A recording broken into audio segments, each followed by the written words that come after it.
There's some relief for the victims and families of the deceased of the horror bus accident near Centane in the Eastern Cape in March this year. Many of the families have been left destitute since the accident, as some of the deceased were the breadwinners in the family. The accident claimed the lives of 25 people and more than 60 people were injured when the bus plunged down a ravine.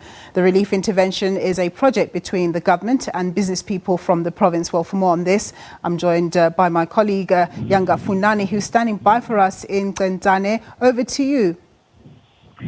Very good afternoon to you, Nompu, and to the scores of our growing audiences. You are coming to us live indeed from Pele Village in Centane, where the victims of the families of the victims who perished in that fatal accident, which was on the 2nd of March this year, currently have received some form of temporary relief.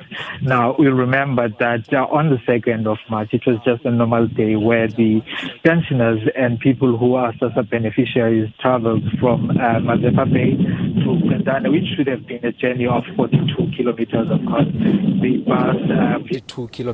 course. The bus veered off the road and plunged down a gorge. The results were undesirable. 25 people perished and over 60 people were injured. Most of these people were breadwinners in their households, and to some extent their absence it was solely felt on the 1st of April, where some of these households didn't have anything to eat because people who were SASA beneficiaries are no more. But they've lamented a lot of cries, saying that the provincial government, together with national government, has forgotten the barrage of promises which they promised them. But to tell us more, we are now joined by Budzizi Kodwa, who is the Deputy Minister for State Security. He also hails from the rolling hills of Centane. Budzizi, the people are saying you've forgotten them as the government of the day because you promised them that you won't abandon them, especially the households that have had their breadwinners perish in that accident. What are you doing as the government of the day to ensure that those people don't suffer, particularly in this period of COVID-19? Thanks very much for the opportunity.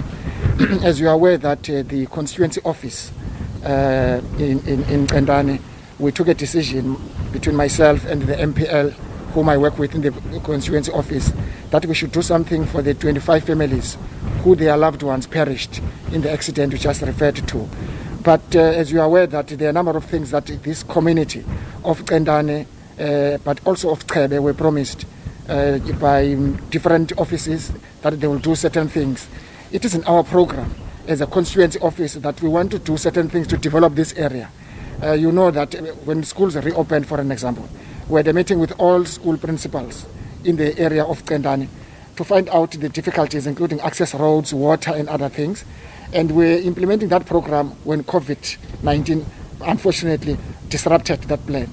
We're still hoping that the provincial government of the Eastern Cape, various departments, including national departments, will continue to talk to them to see if we can bring any form of development, including jobs, access roads. As you can see, this area close to the sea, but it does not show that there is such a wealth of resource such as sea surrounding this community, the poor community of Centane.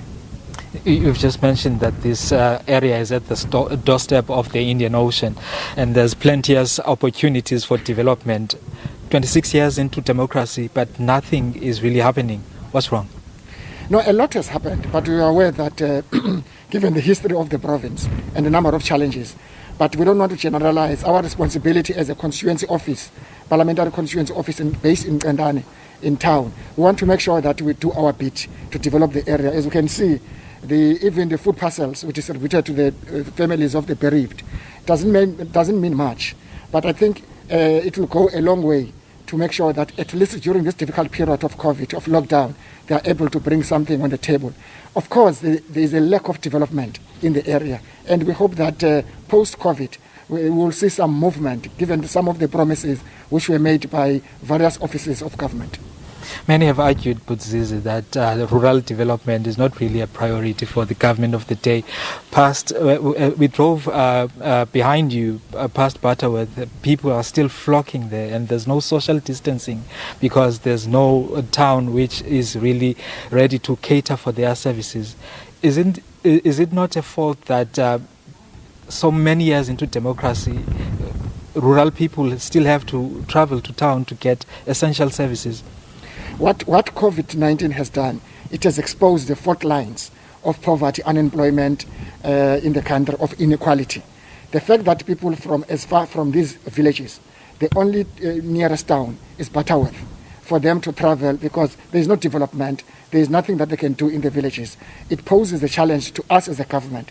How do we make sure that we bring services, including bringing development in rural areas, so that people from villages, they don't have to travel to Butterworth just to go to a spa, for example. And I think these are the issues that post-COVID we must be able to address, make sure that rural development becomes a reality. Thank you very much for your time. Thank you very much. And that's, of course, the Deputy Minister for the State Security, Mr. Zizukodwa, who also hails from this region. They brought in food parcels as some form of relief for the victims of that bus accident.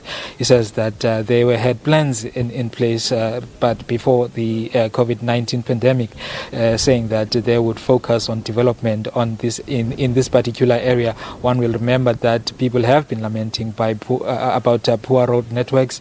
Even the water they now enjoy is as a result of an intervention by Gift of the Givers. But they promise that they will come back and sort those problems out. From us here, it's back to you in studio, Nombu. Thanks very much, Yanga. My colleague there, Yanga Funani.